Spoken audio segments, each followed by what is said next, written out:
விட்டு அத வெளியில போயிடுச்சுன்னா நம்மளுக்கு அதுதான் அறிவுன்னு சொல்றோம். அறிவில்லாம நம்ம பாவம் செய்து நம்ம செத்து போகின்ற நிலைமைக்கு நம்ம தள்ள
இதனால் தான் ஆகும். புண்ணியம் நசித்தால் பாவம் அப்படின்னு சொல்றதுக்கான அடிப்படை காரணம் அதுதான்.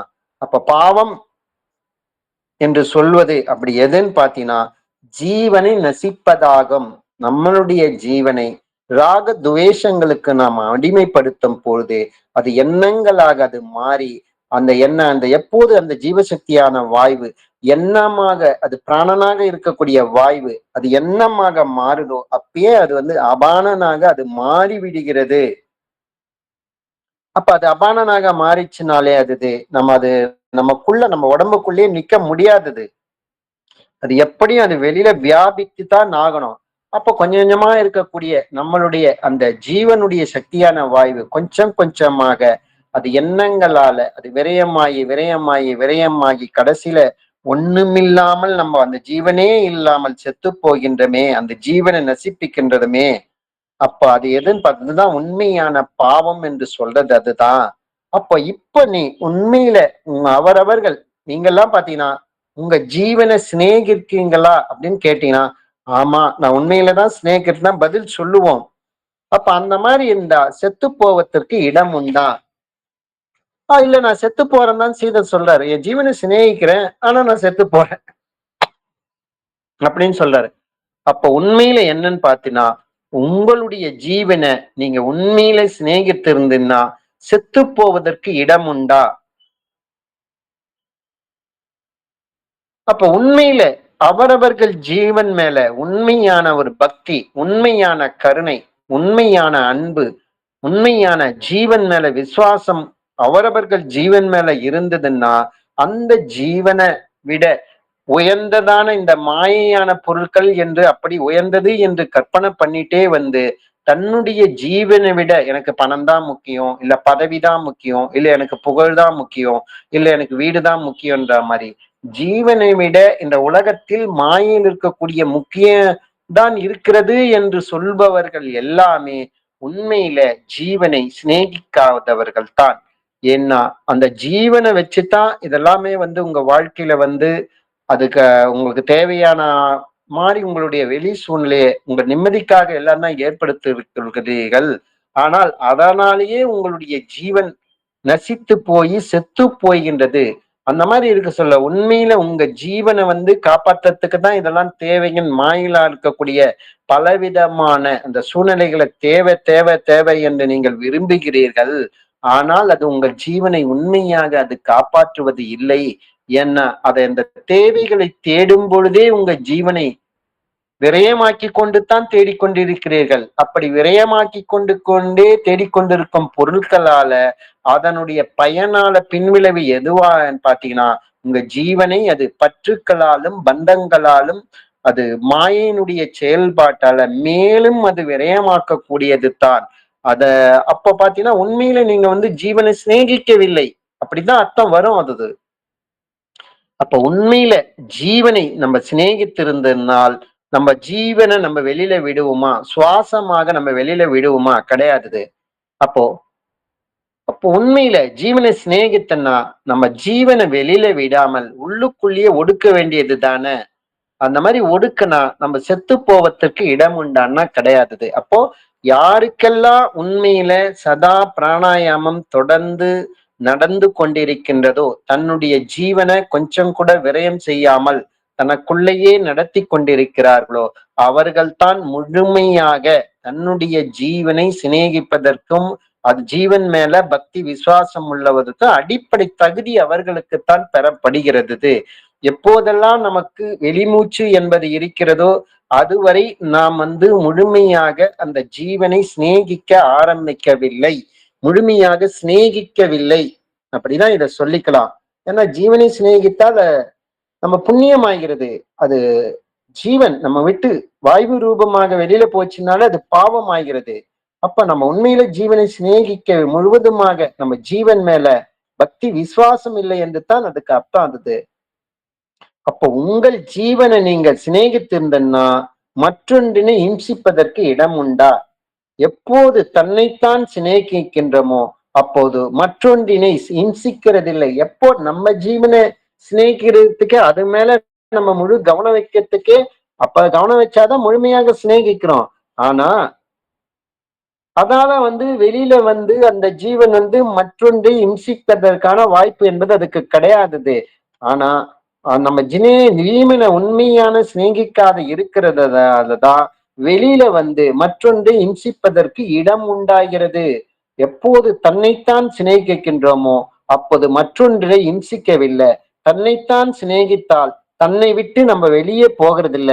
தன்னை விட்டு இப்ப வெளியே போகிறது இல்லைன்னா மற்றொன்று இம்சிக்க அதால முடியாதது. அதுக்குதான் ஞானபிதா ஒரு உதாரணம் சொல்றாரு. இப்போ பாருங்க, இது ஒரு அறையோடு கூட 2 அடுக்கு வீடு அது. அப்ப மேலடுக்குண்ட அறையில நிறைய மிகவும் ஜன்னல்கள்லாம் நிறைய இருக்கு. அதனுடைய கீழடுக்குல சென்று கதவுகள்லாம் மூடிட்டு அதுல உள்புறமாகவே அதிலிருந்து மேலடுக்கு ஏறி போய் அதில் உள்ள ஜன்னல்கள் வழியாக மேல இருக்கிற ஜன்னல்கள் வழியில பார்த்தோம்னா வெளியில் உள்ள எல்லா நிலைமைகளும் நம்ம பார்த்து கொண்டிருக்கலாம்.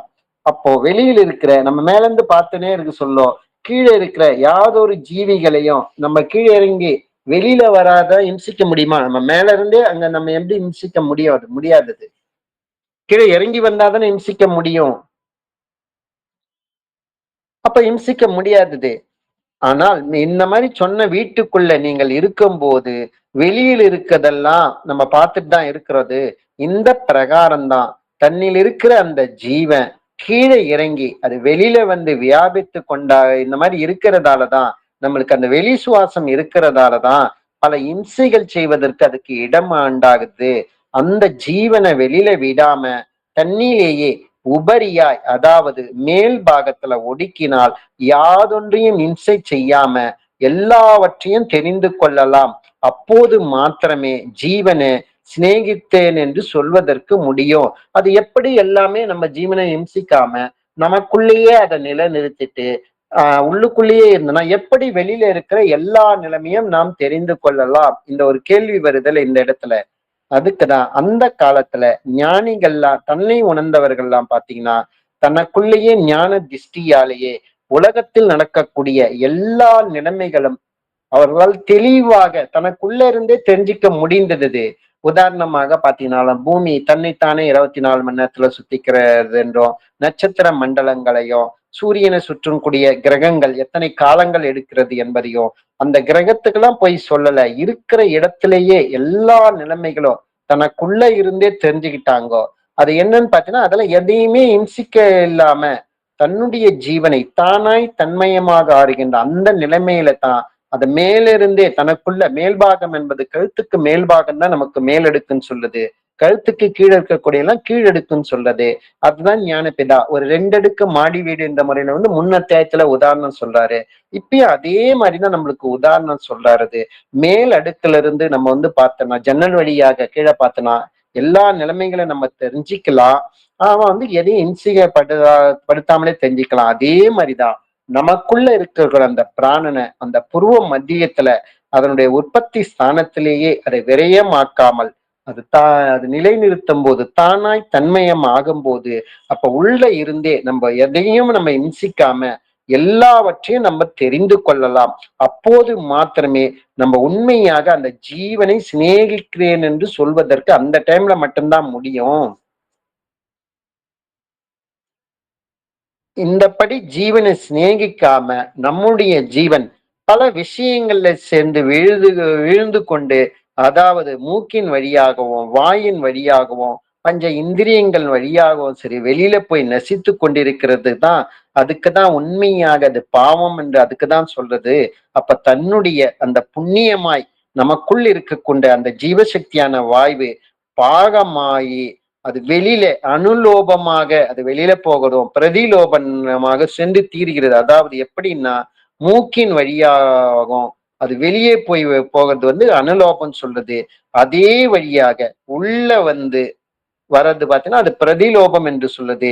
இந்த பிரகாரம் தான் கமிக்கவோ அணுகமிக்கவும் செய்து கடைசியில தண்ணியில் இருந்து அந்த ஜீவன் நசித்து செத்து போகிறதோ. இது அப்படி இல்லாம நம்முடைய சத்தா இருக்கின்ற அந்த ஜீவன் தன்னைத்தான் அறியாமல் அது இது என்றுள்ள விசாராதிகளால பாபமாகி வெளியே போய் நசித்து போகிறது.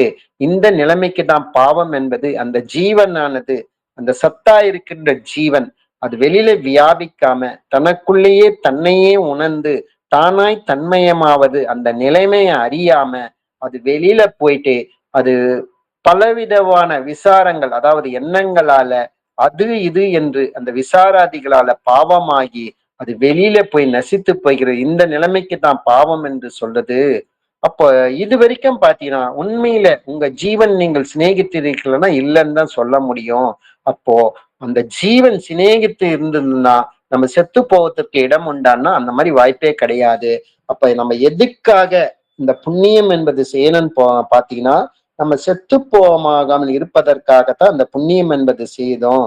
அப்போ ஒரு பிணத்துக்கு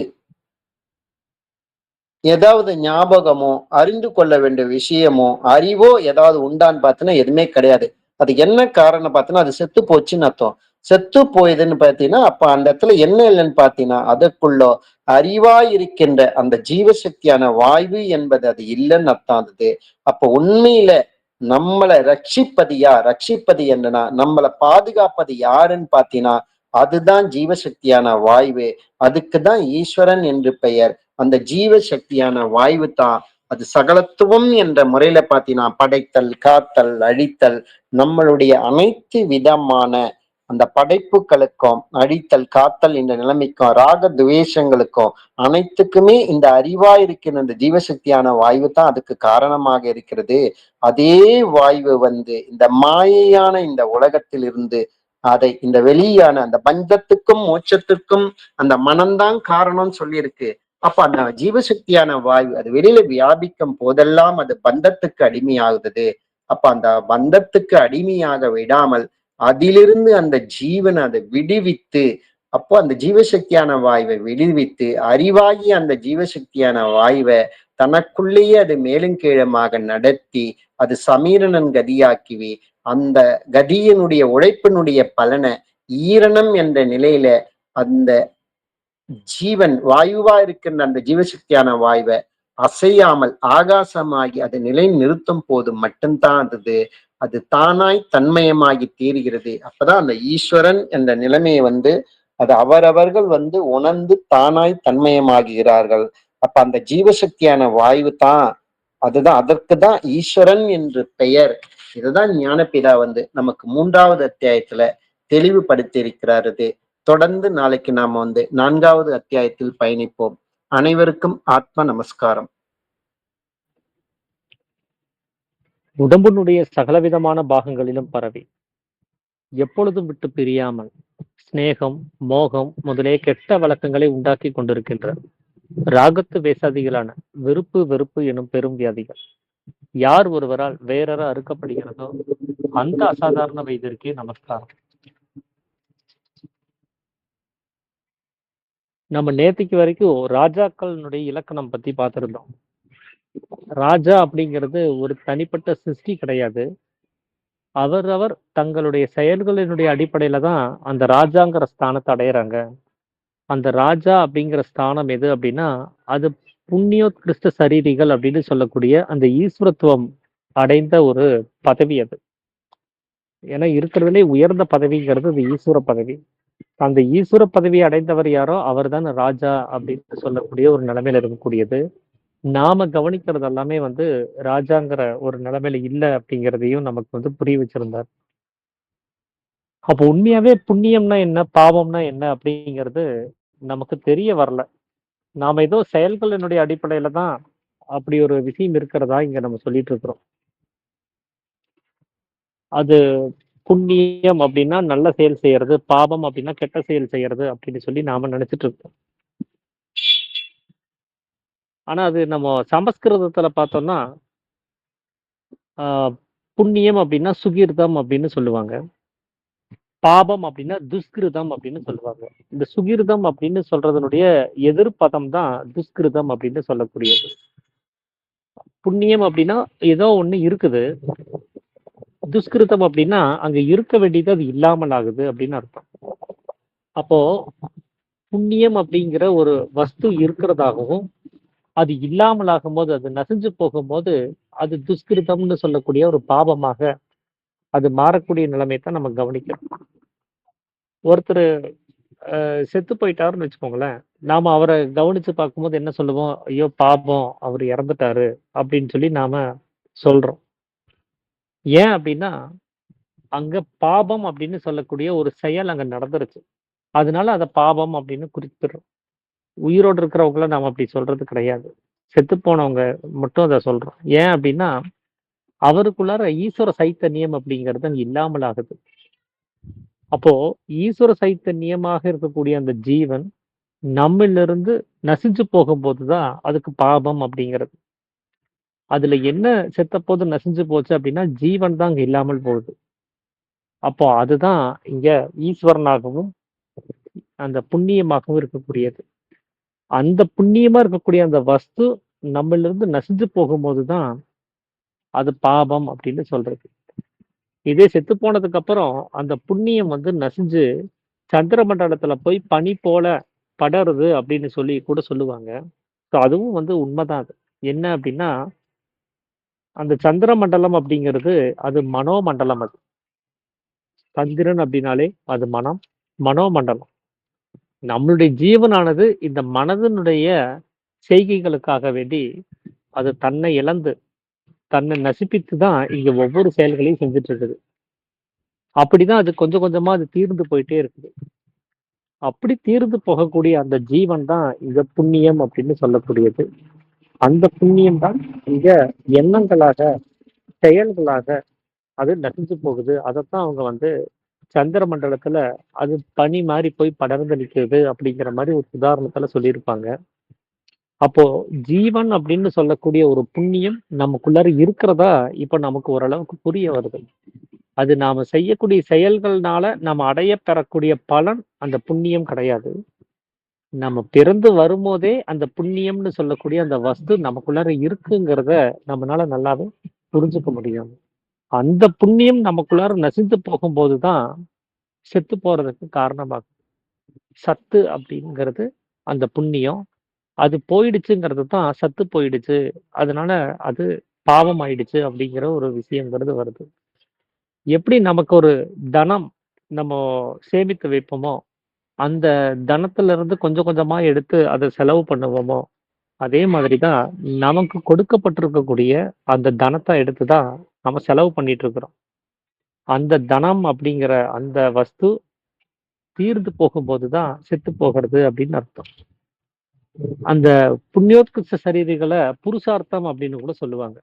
புருஷன் அப்படின்னு சொன்னா, அது புறத்தில் இருக்கக்கூடிய அந்த வீடு. புறம் அப்படின்னா அது வீடு.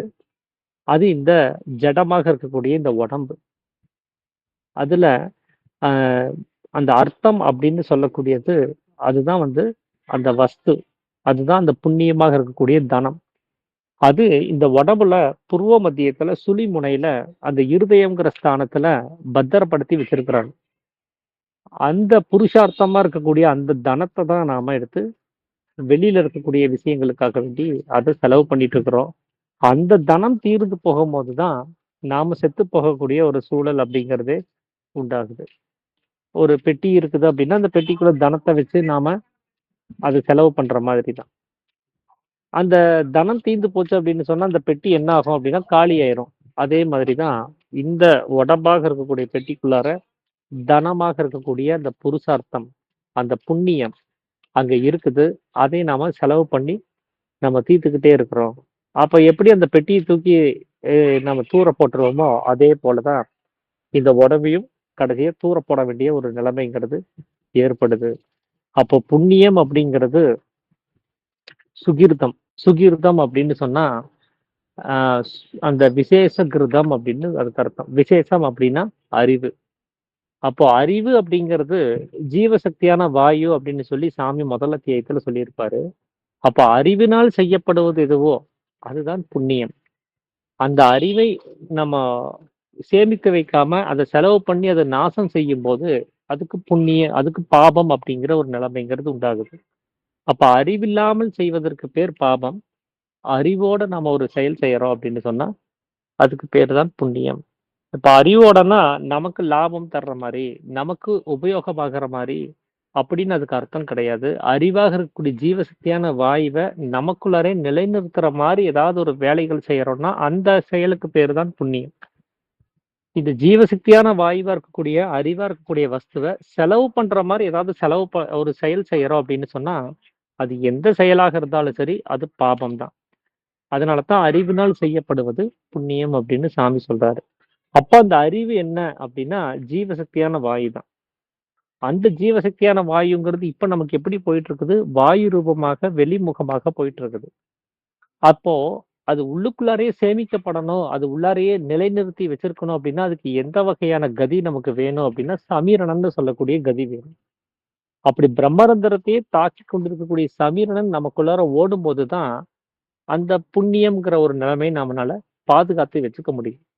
அப்படி 24 மணி நேரமும் ஒருத்தருக்கு இந்த சமீரணன்ங்கிற கதி ஓடுது அப்படின்னு சொன்னா, அவர்தான் புண்ணியோத்கிருஷ்ட சரீரிகள். அவர்தான் ராஜா. அவர்தான் கண்கண்ட தெய்வம். பிரத்யக்ஷ தேவதா அப்படின்னு சொல்லக்கூடிய அந்த உயர்ந்த பதவியில இருக்கக்கூடியவர். அப்ப அறிவா இருக்கக்கூடிய அந்த வாயுவ வச்சு, அத நாம உள்ளுக்குள்ளாரயே வச்சிருக்கிறதுக்கு பேரு தான் புண்ணியம்ங்கிறது. அப்படி உள்ள இல்லாம அத வெளியில போய் தீர்த்து, அதைய செலவு பண்ணி தீர்க்கக்கூடிய அந்த விஷயத்துக்கு பேர் தான் பாபம். அப்ப நம்மள்ல இருக்கக்கூடிய இந்த புண்ணியமானது எப்படி தீருது அப்படின்னா, இந்த வாயு ரூபமாக தான் தீருது. அது வெளியில இருக்கக்கூடிய விவகாரங்கள நம்ம பயன்படுத்துறதுக்கு, இந்த வாயுவாக அது சலனப்பட்டு வெளியில போகும்போது தான். இப்ப நமக்கு உலகம்ங்கிற அவஸ்தை இருக்கிறதுனால தான் பார்த்தல், கேட்டல், அறிதல் அப்படின்னு சொல்லக்கூடிய நிலைமைகள் எல்லாமே உண்டாகுது. நமக்கு உலகம்ங்கிற அவஸ்தை இல்லைன்னா, இந்த பந்தத்துக்குள்ள நம்ம வந்து கலந்துக்கிறதுக்கு வாய்ப்பு இல்லாமலே இருந்திருக்கும். அப்ப இந்த உலகம்ங்கிற அவஸ்தைய உண்டு பண்ணணும் அப்படின்னா, நமக்குள்ளார உள்நிலையில ஓடிட்டு இருக்கக்கூடிய சுவாசமானது அது வெளி நிலைமைக்கு வரணும். சுவாசம் நம்மளிருந்து வெளியில வரும்போது, அப்ப நமக்கு உலகம்ங்கிற அவஸ்தை உண்டாகும். அதன் மூலமாகத்தான் பந்தங்கள் ஏற்படுது. அதன் மூலமாகத்தான் அக்ஷரமாக இருக்கக்கூடிய அந்த ஈஸ்வரத்துவம் ஜீவனாக மாற்றம் அடைஞ்சு, அது சத்வ குணத்தோடையும், ரஜோ குணத்தோடையும், தமோ குணத்தோடையும் வெளிமுகமாக வர்றதுக்கு ஒரு வாய்ப்புங்கிறது உண்டாகுது. அதனால தான் இங்க ஜீவசக்தியான வாயுவினால நாம அத வெளியில தீர்க்கிற மாரி செலவு பண்றோம் அப்படின்னு சொன்னா, அதுக்கு தாபம்னு சொன்னாரு. ஏன்னா இதன் மூலமாகத்தான் அது தீர்ந்து போகுது. இந்த வாயுவானது வெளியில வரல அப்படின்னா, அந்த வஸ்து அப்படியே தான் இருக்கும். சலனம்ங்கிறதே இருக்காது. இந்த சலனத்தன்மை, இந்த மாயைங்கிற ஒரு நிலைமையே நமக்கு இந்த வாயுவினுடைய வெளிப்பாட்டினால தான் உண்டாகுது. இத முதல் அத்தியாயத்திலே சாமி சொல்லியிருப்பார். எது ஒன்று இல்லாமல் ஆகிறதோ, அதாவது இருக்க வேண்டிய ஒரு பொருள் அது இல்லாமல் ஆகும்போது அதுக்கு மாயை. அந்த இருக்க வேண்டிய பொருள் அப்படிங்கிறது அறிவாக இருக்கக்கூடிய ஜீவசக்தியான வாயு அப்படின்னு சொல்லியிருந்தாரு. ஸோ இந்த மாயைங்கிற நிலைமை இருக்கிறதுனால தான் நமக்கு உலகம்ங்கிற அவஸ்தை உண்டாகுது. இந்த வாயுவானது தீர்ந்து போகுது. ஜீவன் வெளிமுகமாக இந்த பந்தங்கள்ல ஈடுபட்டு தன்னைத்தானே நசிப்பிக்க வேண்டிய ஒரு நிலைமைங்கிறது ஏற்படுது. அப்போ நாம புண்ணியம் செய்யக்கூடிய நிலைமைக்கு வரணும் அப்படின்னு சொன்னா, அப்ப நம்மளுடைய ஜீவனாக இருக்கக்கூடிய அந்த தனத்தை, அந்த புண்ணியத்த செலவு பண்ணாம இருக்கணும். அத வெளி விவகாரங்கள்ல விட்டு தீர்க்காம இருக்கணும். அப்படி இருந்தா மட்டும் தான் நாம அந்த சத்து போகாமல் தன்னுடைய ஜீவன தன் உள்ளிலேயே ஐக்கியப்படுத்த முடியும். அதுதான் புண்ணியம் அப்படின்னு சொல்லக்கூடிய நிலைமையாக இருக்க முடியும். அதனாலதான் சாமி இங்க ஒரு கேள்வி ஒண்ணு கேட்டிருப்பாரு. இது ரொம்ப சிம்பிளான கேள்வி மாரி இருந்தாலும், ஆனா அது ரொம்ப ஆழமான கேள்வி. "உம்முடைய ஜீவனை நீர் நேசிக்கிறீரா?" அப்படின்ட்டு. "ஆமா நேசிக்கிறோம்" அப்படின்னு சொன்னா, அடுத்த கேள்வி, "அப்ப செத்து போவீரான்னு?" இன்னொரு கேள்வி கேட்கிறாரு. ஆமா, எல்லாருமே செத்து போற மாரி நாமளும் செத்துட்டு தானே இருக்கிறோம். ஏதோ ஒரு நாள்ல செத்து போகிறது கிடையாது, செத்து போறதுங்கிறது. பிறந்ததிலிருந்தே கொஞ்சம் கொஞ்சமா செத்து போயிட்டு இருக்கிற வேலைய தான் செஞ்சுட்டு இருக்கிறோம். இங்க யாரும் வாழ்றது அப்படின்னு சொல்லவே முடியாது. இங்க யாருமே நாங்க ஏதோ ஒரு நாள்ல தான் செத்து போறோங்கிற ஒரு நிலைமை இங்க கிடையாது. இந்த கண்ணீர் அஞ்சலி போஸ்டர்ல எல்லாம் போட்டிருக்கிற மாரி, அ தொடக்கம், முடிவுன்னு 2 தேதிகள் குறிப்பிட்டிருக்கும். தோற்றம், மறைவு அப்படின்னு சொல்லி. அப்ப இந்த தேதியில தோன்றினாரு, இந்த தேதியில மறைந்தார் அப்படின்னா, அவர் மறைந்தது அந்த ஒரு தேதியிலயோ, அந்த ஒரு நாள்லயோ, அந்த ஒரு மணி நேரங்கள்லயோ கிடையாது.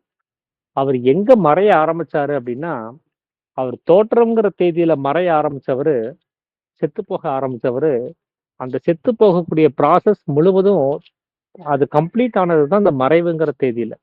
அப்ப இந்த இடைப்பட்டு இருக்கக்கூடிய ஒரு 60, 70 வருஷமும் அவர் செத்து போகக்கூடிய வேலைய தவிர வேற எந்த வேலையும் அவர் செய்யல. செத்து போறதவே 60 வருஷமா அந்த வேலைய செஞ்சுட்டு இருந்திருக்கிறாரு. அதனால தான் அங்க வந்து இந்த தோற்றம், மறைவுன்னு 2 தேதிகள் குறிப்பிட வேண்டியதா இருக்கு. இங்க செத்து போக ஆரம்பிச்சவரு, அந்த ப்ராசஸ அவர் இங்க தான் முடிச்சுக்கிட்டாரு அப்படின்னு அதனுடைய அர்த்தம்.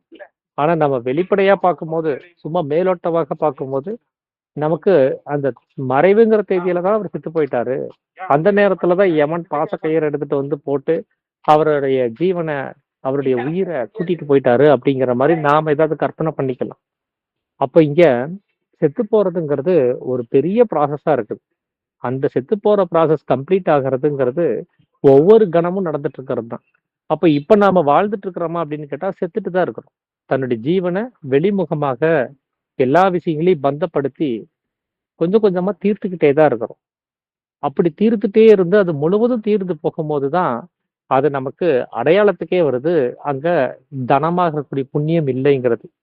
கொஞ்சூண்டு இருக்கிற வரைக்கும் கூட அது நமக்கு அடையாளப்படுத்துறது கிடையாது. ஏதோ ஒண்ணு இருக்குது அப்படின்னு சொல்லி எடுத்து செலவு பண்ணிட்டே இருக்கிறோம். அந்த பேலன்ஸ் நில்லுன்னு வரும்போது தான், அந்த ஸ்டேட்மெண்ட்ல 0ன்னு வரும்போது தான், ஏடிஎம்ல இருந்து பணமே வராது. அப்பதான் நமக்கு தெரியும் அக்கவுண்ட்ல பணம் காலி ஆயிடுச்சு அப்படின்னு. அந்த மாதிரி கொஞ்சூண்டு தனம் இருக்குது. அத எடுத்து இன்னும் செலவு பண்ணிக்கிட்டே இருக்கிறோம். அது முழுவதும் தீர்ந்து போகும்போது, இனி செலவு பண்றதுக்கு அங்க ஒண்ணுமே இல்ல அப்படிங்கிற நிலைமை வரும்போது தான், நாம சிந்திக்க வேண்டியதா இருக்கும். ஓ! இங்க தீர்ந்து போயிடுச்சு. இனி இத வச்சு நம்மளால எதுவும் செய்ய முடியாதுங்கிற ஒரு நிலைமைங்கிறது ஏற்படுது. அப்போ நம்ம ஜீவன நம்ம நேசிச்சிருந்தோம் அப்படின்னு சொன்னா, இப்படி செலவு பண்ணி அத தீர்க்கிறதுக்கான வழிவகைய செஞ்சிருக்க மாட்டோம். அந்த ஜீவனுடைய முக்கியத்துவம் தெரிஞ்சிருந்துச்சு அப்படின்னு சொன்னா, இதுக்கு முன்னாடி இதுக்கு பதிலாக இன்னொரு விஷயத்த நாம வந்து தேர்ந்தெடுக்க மாட்டோம். வெளியில இருக்கக்கூடிய விவகாரங்கள் ரொம்ப முக்கியோன்னு நாம நினைச்சதுனால தான், உள்ள இருக்கக்கூடிய ஜீவன நாம் சுலபமாக தீர்க்கிறதுக்கான ஒரு வேலைங்கிறது அங்க ஏற்படுது. அதனால தான் இயேசு கிறிஸ்து வந்து தன்னுடைய பிரசங்கத்துல சொல்லுவாரு, "2 எஜமானர்களுக்கு ஊழியம் செய்ய ஒருவனாலும் கூடாது. பரத்தை பகைத்து உலகத்தை சிநேகிப்பான், அல்லது உலகத்தை பகைத்து பரத்தை சிநேகிப்பான்." இந்த 2 பேத்துல யாரோ ஒருத்தர் தான் சிநேகிக்க முடியும். ஆனா ஒருத்தர் பகைச்சே ஆகணும். உலகம்ங்கிற ஒரு எஜமானன் இருக்கிறாரு. பரம் அப்படின்னு சொல்லக்கூடிய உள்ளுக்குள்ளார இறைவன் இருக்கிறாரு. யார நம்ம நேசிக்க போறோங்கிறத தான் அவர் நம்மள பார்த்து கேட்கக்கூடிய கேள்வி. நாம ஒருவேளை உள்ள இருக்கக்கூடிய இறைவன நம்ம நேசிச்சோம் அப்படின்னு சொன்னா, இந்த உலகத்தை பகைத்து தான் ஆகணும். உலகத்தை நேசித்தோம்னு சொன்னா, நம்ம இறைவனை பகைத்து தான் ஆகணும். ஏன்னா இந்த 2ம் எதிரெதிர் கோணங்கள்ல இருக்கக்கூடியது.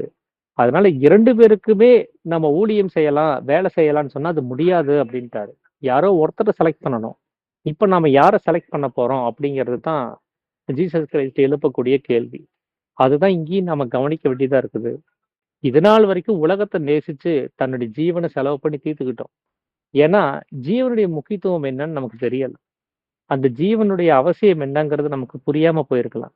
ஆனா, இப்ப ஜீவனுடைய முக்கியத்துவம் என்னங்கிறது இந்த சித்த வேதம் மூலமாக தெரிஞ்சுக்கிட்டோம் அப்படின்னு சொன்னா, அத சேமிச்சு வைக்கிறதுக்கான வித்தையும் வாங்கிட்டோம் அப்படின்னு சொன்னா, அத காப்பாத்துறதுக்கான வழிவகை தான் செய்யணுமே தவிர, மீண்டும் உலகவாசிகள் மாரி அத தீர்க்கறதுக்கான வேலைகள செய்யக்கூடாது. அப்படி செஞ்சோம் அப்படின்னு சொன்னா, நாம செத்து போக வேண்டிய சூழல் அப்படிங்கிறது தான் ஏற்படும். அதனால தான் அவர் இந்த கேள்விய கேட்கிறாரு. "உம்முடைய ஜீவனை நீ நேசிக்கிறீரா?" "ஆமா நேசிக்கிறேன்." அப்படின்னா, "செத்து போவீரான்னு?" கேட்கிறாரு. ஆமா செத்து போவேன்னு சொன்னா, அது எப்படி நேசமாகும்? தன்னுடைய ஜீவனை வெளியில விட்டு தீர்த்து அத நசிய செய்யறதுக்கு அனுமதிக்கிறோம் அப்படின்னு சொன்னா, அது எப்படி நேசமாகும்? அப்ப அதுக்கு பேரு சிநேகம்னு சொல்ல முடியாது இல்லையா? அப்ப ஜீவனை சிநேகிக்கிறோம் அப்படின்னு சொன்னா, அத வெளியில விடாமல், அத உள்நிலைப்படுத்துறதுக்கான முயற்சிய நாம செய்யணும். அப்படி தன்னுடைய ஜீவனை மட்டுமே நேசித்து, தன்னுடைய ஜீவனை மட்டுமே உள்நிலைப்படுத்துறதுக்கான வழிவகையில யார் இருக்கிறாரோ, யார் ஒருத்தர் தன்னைத்தானே சிநேகிக்கிறாரோ, அவர் கண்டிப்பா மற்றொன்றை இம்சை பண்றதுக்கு வழியே கிடையாது. ஏன்னா, தன்னைத்தானே நேசிக்கிறவர் தன்னை விட்டு வெளியில போறதே கிடையாது. அவர் வெளியில போகல அப்படின்னு சொன்னா, மற்றொன்றை இம்சிக்கிறதுக்கும் வழி இல்லாம போயிரும். நாம இங்க பாவம்னு சொல்லி ஒரு லிஸ்ட் போட்டிருக்கிறோம் பாருங்க. பொய் சொல்லக்கூடாது, திருடக்கூடாது, கொலை செய்யக்கூடாது, மத்தவனை ஏமாத்தக்கூடாது அப்படின்னு சொல்லி. இது எதுவுமே செய்ய முடியாமலே போயிரும். ஏன்னா, இந்த ஒரே ஒரு விஷயத்த நம்ம செஞ்சா போதும். தன்னுடைய ஜீவனை மட்டுமே நேசிச்சு உள்நிலைப்படுத்திட்டோம்னு சொன்னா, நாம உலகத்துல வரையறுக்கப்பட்டிருக்கக்கூடிய எந்த பாவமும் செய்ய முடியாது. உலகத்துல வரையறுக்கப்பட்டிருக்கக்கூடிய புண்ணியம்ங்கிறதும் செய்ய வேண்டிய அவசியமும் கிடையாது. அது உள்ள இருக்கக்கூடிய தனமா இருக்கக்கூடிய புண்ணியத்தை தனக்குள்ளாரயே சிநேகித்து, அத செலவாகாமல் தடுத்து வச்சாலே போதும். அத தவிர்த்து வேற எந்த ஒரு புண்ணியமும் இங்க சாமி வந்து புண்ணியமாக இங்க சொல்லப்படல. அந்த தனத்தை சிநேகிப்பது, அதை சேர்த்தி வைப்பது. அது மட்டும் தான் நீங்க புண்ணியமாக நமக்கு வந்து அவரு இங்க உருவகப்படுத்தி காமிச்சிருக்கிறாரு. அப்படி தன்னைத்தானே நேசிச்சு இருந்தோம் அப்படின்னு சொன்னா, இப்ப நான் உள்ளாரையே இருக்கிறேன். ஆனா உலகம்ங்கிற அவஸ்தைன்னு இருக்குது. அப்ப இந்த உலகம்ங்கிற அவஸ்தைய விட்டுட்டு தானே நாங்க இருக்கணும். அப்ப இங்க என்ன நடக்குதுன்னு நமக்கு தெரியாதே. உலகத்துல இருக்கக்கூடிய எந்த அனுபவமும் இல்லாமல் போயிருமே, உள்ளாரையே இருந்தா. அப்படின்னு கேட்டா, அதுக்கும் சாமி ஒரு வழி சொல்றாரு. அப்படியெல்லாம் கிடையாது. உள்ளார இருந்தே இது அத்தனையுமே கவனிக்க முடியும். ஒரு 2 அடுக்கு மாடி வீடு இருக்குன்னு வச்சுக்கோங்க. மேல் அடுக்கு, கீழ் அடுக்குன்னு 2 அடுக்கு இருக்குது. இந்த கீழ் அடுக்குல நாம இருந்தோம் அப்படின்னு சொன்னா, தெருவுல ஒரு சண்டை நடக்குது அப்படின்னா, நம்ம உடனே அது என்னன்னு கேட்கறதுக்கு போவோம். அத பத்தி விசாரிப்போம். அதுல நமக்கு ஒரு நியாயம் ஏற்படும். அதுல யாரோ ஒருத்தர் சார்புல இருந்து, நாம் அந்த சண்டையில பங்கு கொள்றதுக்கு கூட வாய்ப்பு இருக்குது. அட்லீஸ்ட் சமாதானப்படுத்துறோங்கிறத ஒரு பேர்ல கூட அந்த சண்டையில நம்ம பங்கு கொள்றதுக்கு ஒரு வாய்ப்புங்கிறது இருக்குது. ஆனா மாடியிலிருந்து அதே சண்டைய பார்க்குறோம் அப்படின்னு சொன்னா, நாம அதுல பங்கு கொள்ள மாட்டோம். ஆனா கவனிச்சுட்டே இருக்க முடியும். அங்க நடக்கக்கூடிய விஷயங்கள எல்லாத்தையும் கவனிக்க முடியும். ஆனா பந்தப்பட முடியாது.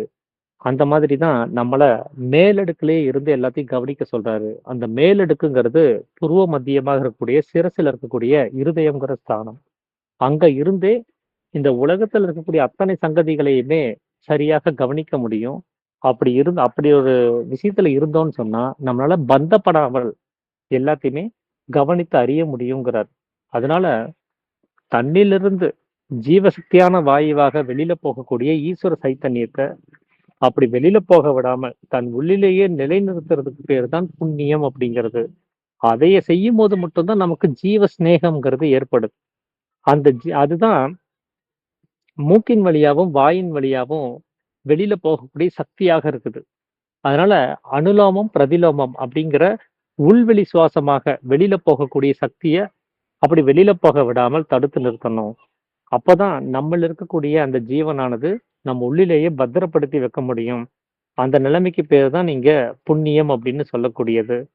அப்படி நமக்குள்ளார சத்தாக இருக்கக்கூடிய ஜீவனை, அது தன்னை அறியாமல், தனக்குள்ளாரயே அது நிலை நிற்காமல், தான் யாருன்னே தெரியாம, வெளியில இருக்கக்கூடிய விஷயங்கள்ல, வெளியில இருக்கக்கூடிய விசாரங்கள்னால, அது இதுன்னு சொல்லக்கூடிய இந்த வஸ்துக்கள கவனிச்சுக்கிட்டு, அது பந்தப்பட்டு தன்னை தானே இழந்து போயிட்டு இருக்குது.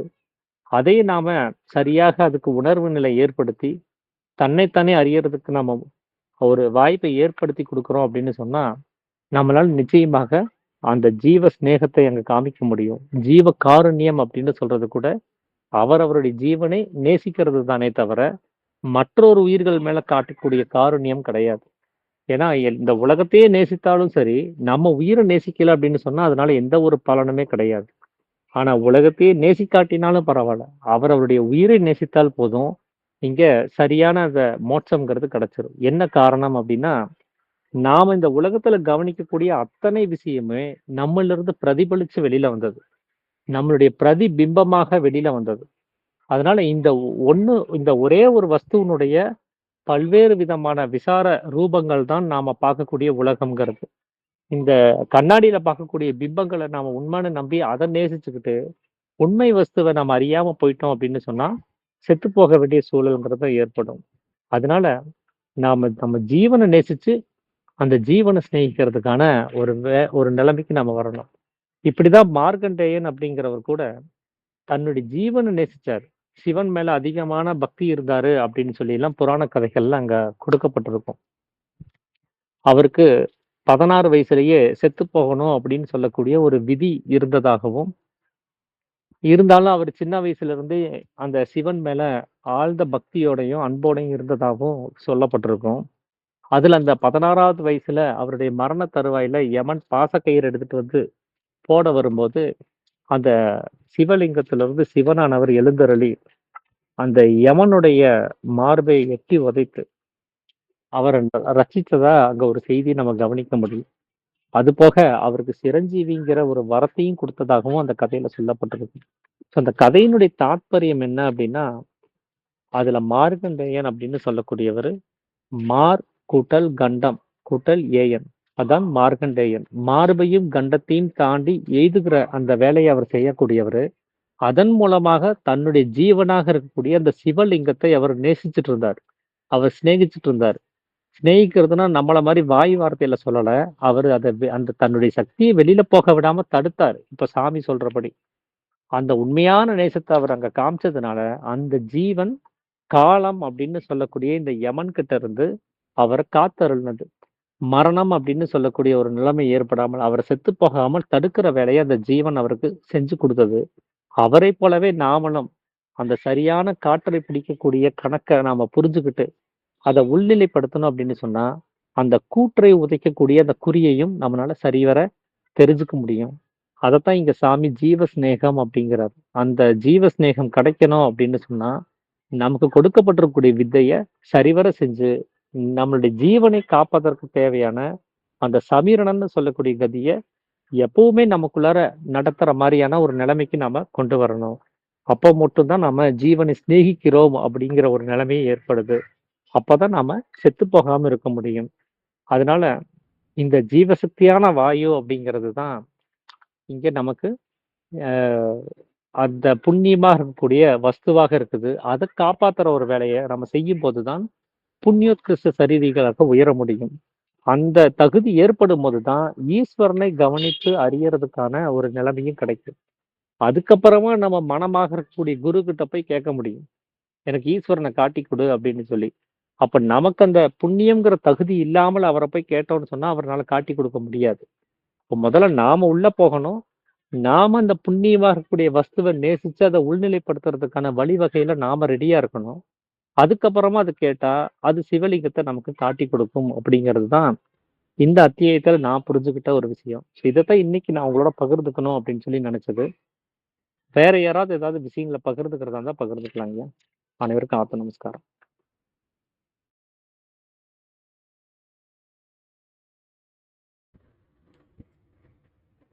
ஆத்ம நமஸ்காரம் ரமேஷ் ஐயா. ஐயா ஆத்ம நமஸ்காரம். சுப்பிரமணிய ஐயா சொல்லுங்க. ஐயா ஐயா ஐயா ஆத்ம நமஸ்காரம் ஐயா. இன்றைய பதிவு ரொம்ப எங்களுக்கு உள்ளத்தை அப்படியே டச் பண்ணிருச்சுங்கய்யா. அதாவது வெளி உலகம், பரம், உலகமா பரமா எதை நேசிக்கணும் அப்படிங்கிற துல்லிய அளவீடுகளில் ரொம்ப அக்யூரேசியாக இன்னைக்கு சொல்லியிருக்கீங்க. ஆத்ம நமஸ்காரங்க, ரொம்ப சந்தோஷங்க. ஆத்ம நமஸ்காரம். சந்தோஷம் ஐயா. ஆத்ம நமஸ்காரம்.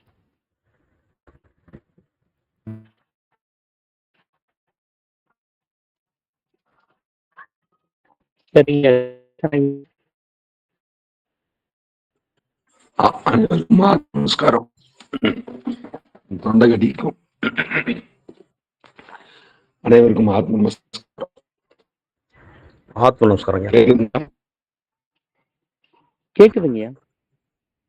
சரி சரி. கொஞ்சம் லேசா தொண்டை கட்டின மாதிரி ஆயிப்போச்சு. அதனால ஓரளவுக்கு பேச கரெக்டா வரும்னு நினைக்கிறேன். சரிங்களா?